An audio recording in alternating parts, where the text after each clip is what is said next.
Hello, I'm Jody Wolf. You're watching Expoz, August 30, 2016 at 1:20 a.m. And topic, forbidden knowledge. That's the best way to explain it. And watching on Skywatch TV, the latest blog they have with Derek Gilbert was L.A. Marzulli and Richard Shaw talking about their DNA testing of some more of these skulls found in Peru and hair also found in Peru. Two kinds of hair. One that was, they figured it was a woman, and the other a baby that had reddish to yellow hair. And they talked about how they would run the DNA mitochondrial type on it, which is only dating it.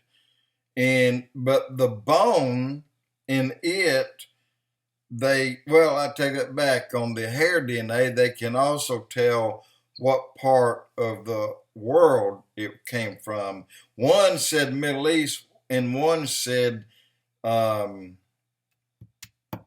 right next door to a European countries, and then so the one that came from the Middle East was the older, bigger, larger skull, and the one for European countries. Now, doesn't mean that they were born there and moved. Their relatives was there. Okay, these are found in Peru. But something interesting that if you watch it, and he'll show you a drawing of it, and then they'll show you an actual picture of an actual skull that you see on the pyramids and the ones that you see in Egypt. Think about it. If you look at the ones that they have in Peru, which are dated 2,000 years ago, this is the baby, and then the elder ones were dated 850 years ago. And those on the pyramids were over 2,000 years. But the one on the pyramids had a longer skull. You take my head, okay, and I've got my body, my shoulders, my head rests squarely on it. This is why I'm able to hold it. But if you take their head on the pyramids, turn it sideways, it goes way out like so. Cone shape, but it's shooting out that way. And I've got just something that crossed my mind about that when I was looking at it, and then I was thinking, why not? And here we go. Just a theory that I'm thinking. Whales, you know how big their head is, their skull. The sounds they make that we record can be heard from 100 to hundreds of miles away, and some even further than that.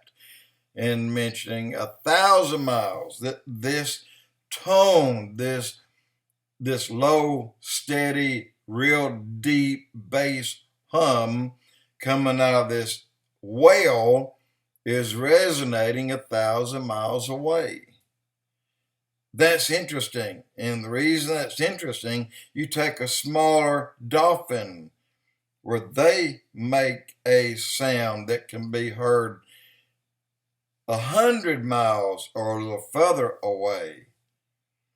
And these sounds are coming out of the skulls. They have a big skull, although dolphin, if I'm not mistaken, their brain is the size of a walnut, in which some said that's really big for a dolphin. But the point that I'm getting at here is forbidden knowledge. And you'll hear that and see that and read that throughout the books of Enoch 1 and 2. Now, there's a third somewhere that you can find. My daughter said she found it and she could buy it, but I said, if you found it, then it's got to be on the internet somewhere.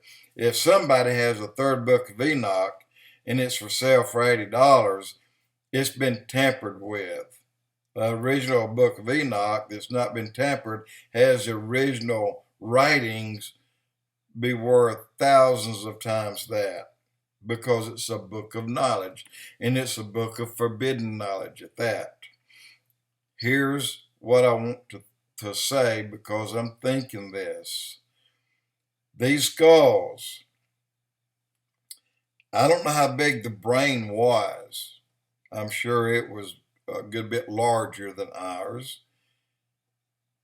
But what if they had in their skulls a size of a softball that was empty space? These Nephilim, or these offspring, these Raphaim, don't you think? Again, what did God do when He created everything? He spoke. Sound that came out created everything. When God spoke it, He didn't think it, He spoke it. Of course, He could think it, but He spoke it into being, and it was. And these Nephilim had this forbidden knowledge. What if they could make a sound that would resonate inside of that skull that would interrupt in some way the magnetic field on Earth and make these giant 1,000-ton rocks is light? I mean, is a giant, just say the whole rock was as light as a piece of styrofoam of the same size and just as easy to cut, and pliable enough that when they set it into place, just squeeze it down and it would kind of be fluid and go into its place.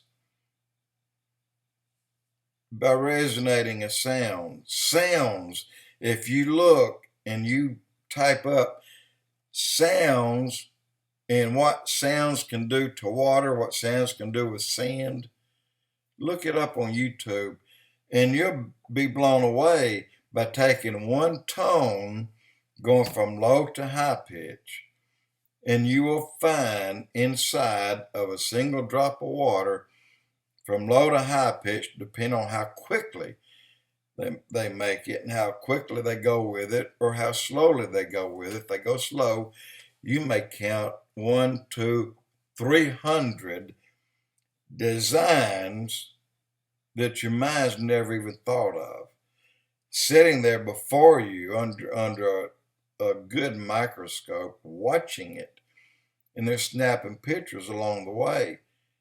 This water vibrates and creates a honeycomb, for example, and then an 8-sided thing with a partial honeycomb in the middle, then a larger honeycomb outside of that, and on and on and on. The figures, the little designs, they don't end. Then when you get over to something else like sand, wow, I mean, you have image after image after image that would take a brilliant man to think up and draw it on paper.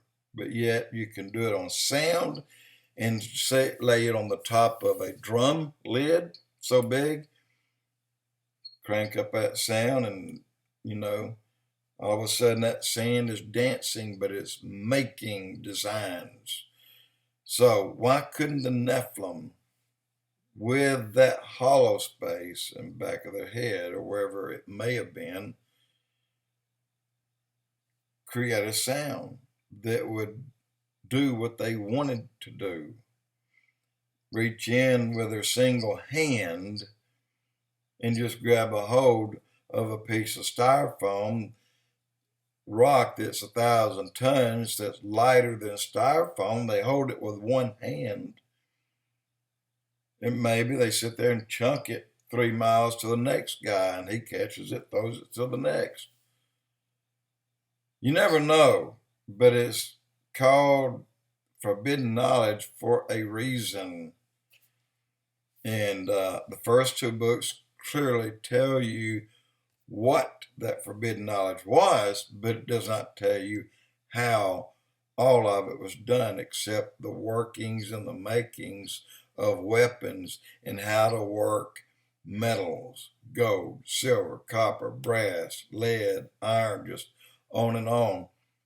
That's how the brass, the Iron Age, and all these things were created by the Nephilim showing them and teaching them how to do it.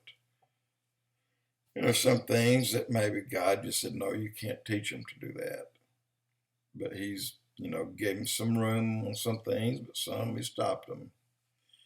Anyway, it hit me a while ago watching L.A. Marzulli and his buddy Richard Shaw and Derek Gilbert. And very interesting. You should watch it. And then the 10 comes out. The Watcher's 10 comes out soon. It's out now. You can buy it now. Jody Wolf Expoz.